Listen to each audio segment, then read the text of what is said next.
Hi, my name is David Rao. This is my 7-minute teaching intro video for Breakthrough St. Paul Summer 2011. Good. So, we're going to talk about John Brown today. Obviously, you guys are college students. You must know a little bit about him. He was an abolitionist, right, and he was from the South. He actually led a pretty big slave revolt in the mid-1800s into Missouri, as he says in this statement. And this is his address after he's been caught. By now he's been caught, and he's going to be tried, and eventually he will be executed by the U.S. government. But for now, he's kind of, just chilling and trying to defend himself but before he dies. So I guess it didn't work. But we're going to read this because I feel like it's a pretty interesting piece into understanding the justification for violence as a means to achieve political ends, specifically with John Brown, obviously, the abolition of slavery. So we're kind of going to go over the piece. I think, have you guys read it already? Yeah, you guys read it. So, as you read this piece, obviously, you guys have had education about, civil rights and things of that nature with Martin Luther King and, the Southern Christian Leadership Conference, which was very nonviolent. Mahatma Gandhi, obviously, espoused nonviolence as the way to achieve a certain ends. But John Brown was very forceful, and while he defends himself by saying that he doesn't prefer violence, he will use it if necessary. So what do you guys kind of think about that? Well, what kind of violence did he use? What were his methods? In the sense that he would, in this he says that he led a slave revolt, and he would often kill the masters of slaves. If he was met with armed resistance by state police forces or county police forces, he would often fight them with resistance instead of laying down and submitting.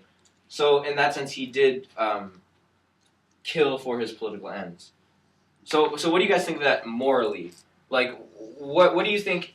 Do you think that he is justified to an extent at all in his actions, reading this as his statement?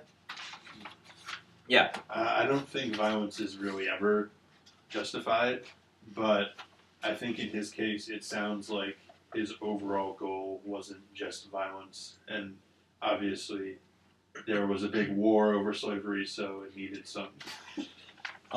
Well, I think that this method is actually okay. There was a big war. It was a civil war, but yeah, as you were saying, Adam, sorry. Well, I think this is okay because, if you think about all the violence that was done to the slaves, right, then really the slave masters that John Brown is killing is not really even going to be close to how many slaves died. And if he's killing slave masters, that could maybe even kill us slaves, but that's kind of right. That's a good point. By killing their masters, he's freeing them and thus saving them. So saving life by taking life, and that's a very good point. So here we kind of have an interesting comparison. We have two sides of the spectrum here. One, Adam argues that saving life by taking life is justifiable. It's kind of like the eye for an eye theory in that sense. One life is as good as another life. So by saving one and taking one, you're justifying it, especially if the difference between those two lives is one is the oppressor and one is the oppressed.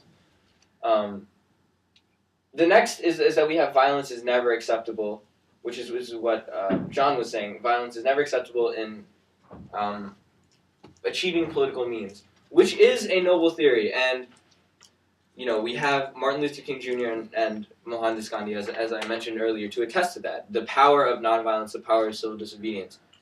However, I kind of want to make you guys think a little bit, right? This is a class where I'm trying to make you guys think. So I'm interested to know, what do you think, especially John, because Adam's already expressed this, but especially John, what do you think the circumstances are for violence? Do you think that, for instance, in World War II, when millions of people were dying, do you think that in war violence is necessary? How far are you willing to back this statement up? That's what I'm trying to get you to say. It's really hard to say because slavery is obviously a very terrible thing, right? And but at the same time, I think people's lives have a lot of value, and that you can't just kill people to get what you want. I think that John Brown's issues that maybe he maybe didn't try enough nonviolence and that he maybe knew violence was coming. Right. Maybe. That's. But I don't know. I think that because he was in a way defending people when he was freeing the slaves, that his violence was in a way justified. Right. So it's definitely hard to say. And I think, let me just point out one section in the paragraph. That's a very good point, John. In addition to that, he says at one point, actually, he feels no consciousness of my guilt. It's in the fourth paragraph down at the bottom of the page, right? And so that's kind of what we're talking about here. How much guilt does he feel for the violence that he's caused? He obviously feels no guilt because he feels justified. But that's kind of where this talk that we've been having about morality comes in. When there are people being oppressed, how much does morality stop violence from being used? And that's kind of what we were talking about. So now that you've read this, now that we've had this kind of short discussion about morality and ethics and very very pretty big topics, I gotta say. So what is your final verdict on John Brown? I mean, do you think he should have been hanged for?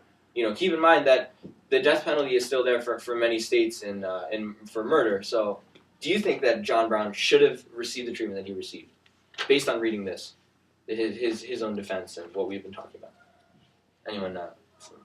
Right, John? I think he was justified in being hanged because even as he says in his own statement, the justice process in his trial was very fair, right. And he was hanged for killing people. And he also says that. I think it's in the third paragraph that if it be deemed necessary that I should forfeit my life for the ends of justice, he wanted to die for this cause, so I think it's justified. Yeah. Right, and I feel like that's a good actually place to end on because it kind of reconciles the means which he used to accomplish his ends and his final his final fate. As history would have it. So we'll talk more about John Brown later. We're kind of running out of time. So this has been a great discussion, though. You guys brought up a lot of good points. This board is kind of small. I would have written in more detail. But thank you guys for class, and we'll cut it there. So this is my reflection on my 7-minute sample teaching video, which has just been recorded. I think it went well. There were a lot of positive aspects of it. The atmosphere for discussion was great. I think the students made a lot of good points. Well, obviously my friends made a lot of good points. And I think we covered a lot of ground with the topic, which is a topic that I feel like a lot of middle school students don't learn about, John Brown, and the discussion of violence versus nonviolence and morality. And I feel like that discussion, if it was to occur in a actual middle school classroom, would be very productive, and I feel like the students would have a lot of interesting things to comment about concerning that topic. What didn't go so well was perhaps my presence and my train of thought. I feel like if I am going to be a teacher, I should probably plan my lessons a little more thoroughly in the sense that how to get from point A to B, how to ensure that the students accomplish the lesson plan and accomplish the objective that has been laid out in front of them. But other than that, I think it went pretty well. So thank you.